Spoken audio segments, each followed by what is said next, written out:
here are the winners in the order of winningness.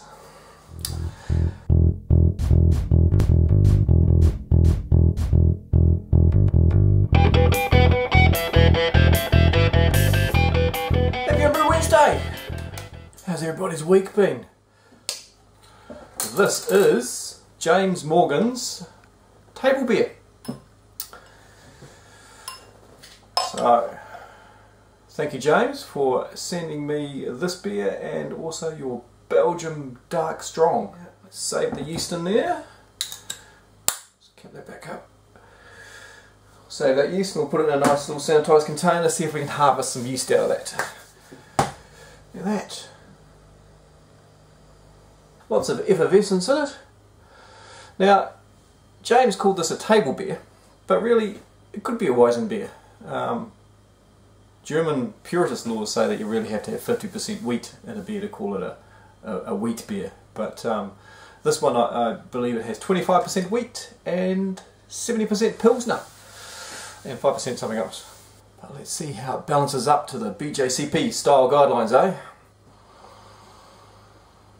Oh, what can I smell on there? Okay, there's a little tiny bit of banana on there, but not much, not much. Bread. Yeah, there's definitely it's really faint bread. Really faint bread, and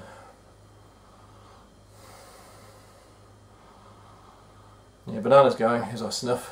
It's more of a bready smell. That's expected from a wheat beer. It's totally expected from a wheat beer. It's not overpowering like some Hefeweizens I've had. They're like, whoa, like opening a bread box.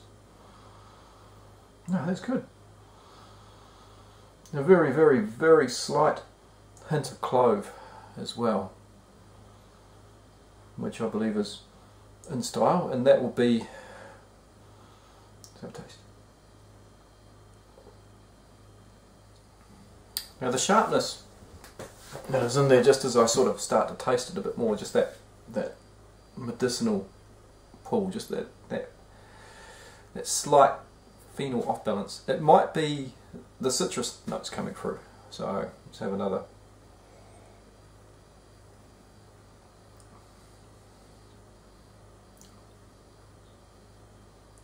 Yep, I'd say that is. I'd say that's bloody good. I'd say that would fit from my experience of Weizen beers. That would probably fit within the BJCP guidelines. It's 15A. There's no hop aroma in it. There's that slight bready aroma on it. The appearance is phenomenal. It's really cool.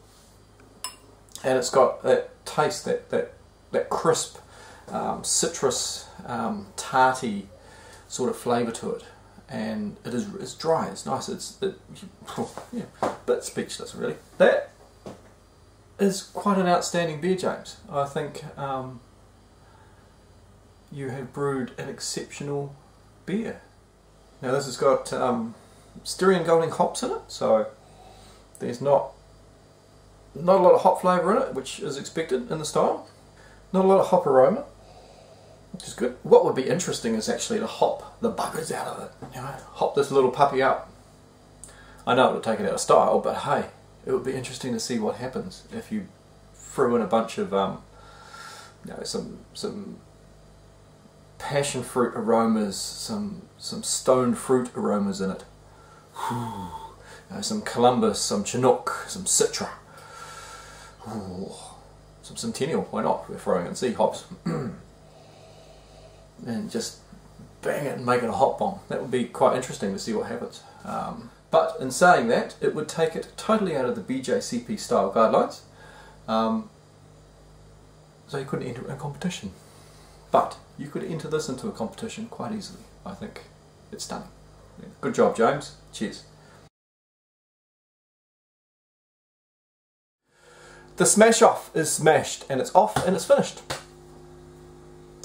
Thank you everybody for participating. Thank you to Baylands Brewery and All Grain Brewing Supplies and Wellington Double Glazing for the prizes that went out to the people. Actually, they haven't gone out to the people yet, they're still sitting in my fridge. We've got a bunch of hops to go out, so that's brilliant.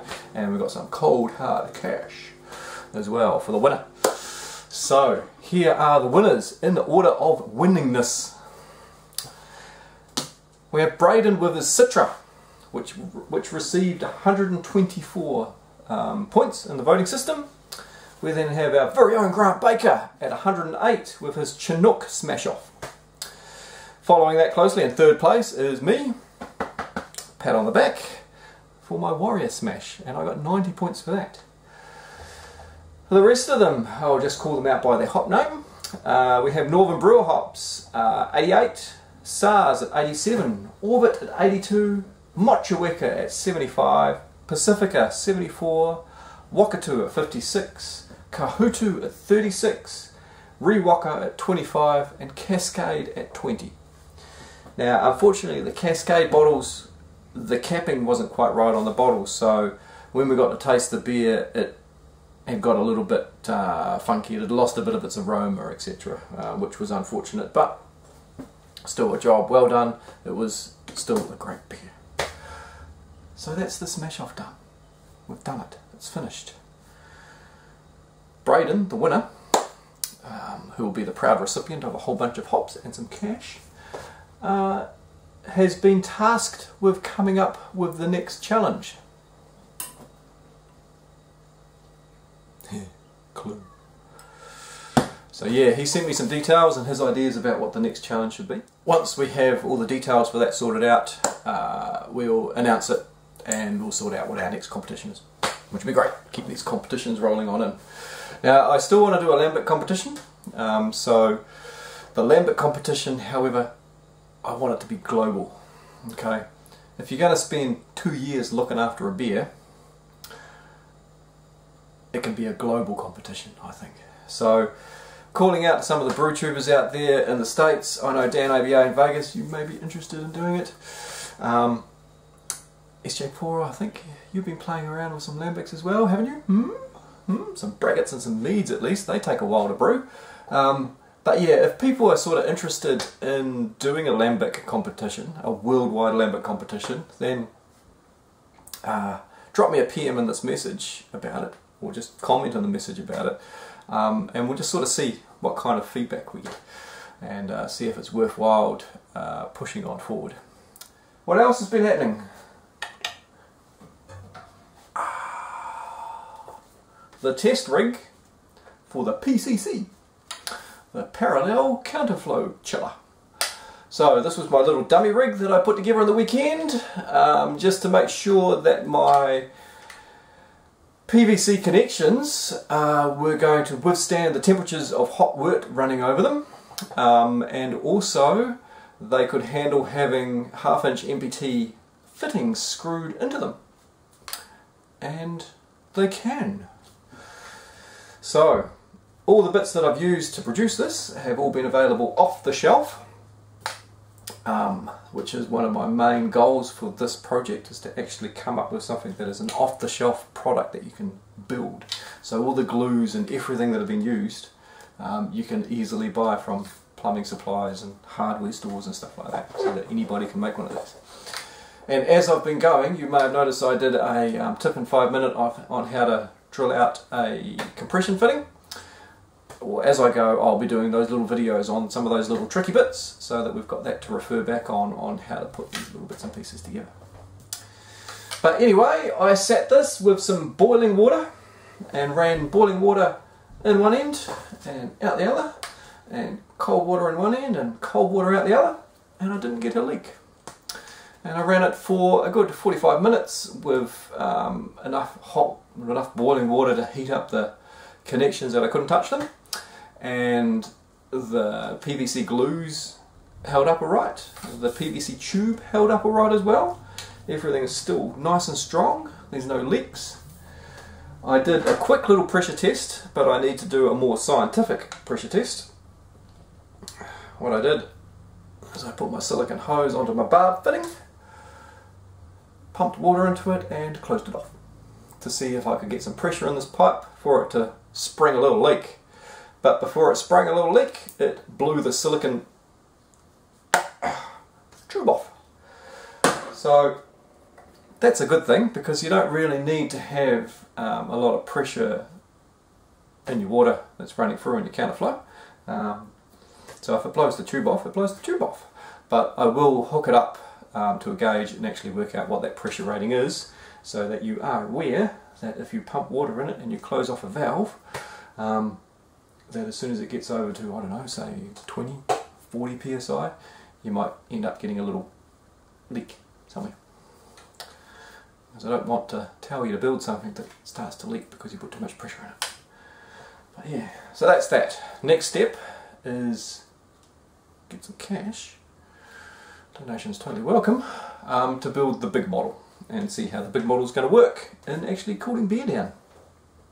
Because it looks pretty, but there's no point in using it if it's not efficient in cooling beer down. Right, so that's that. So that is me for my Homebrew Wednesday. Saving Jerry's beer. Excuse me, that is in the keg. It has been dry hopped.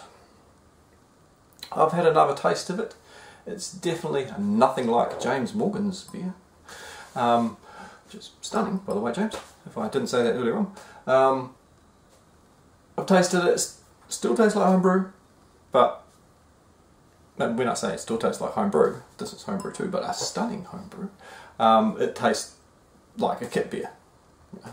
The classic off flavours that you get in a kit beer. But it doesn't taste like how it tasted when I first got it.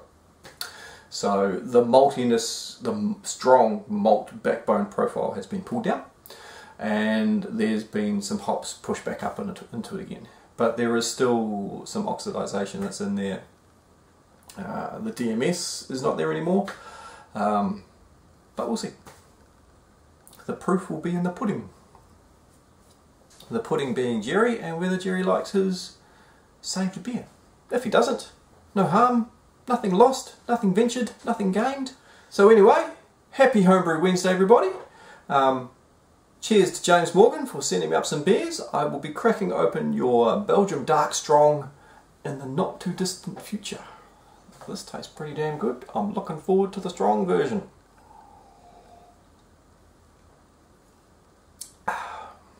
Cheers.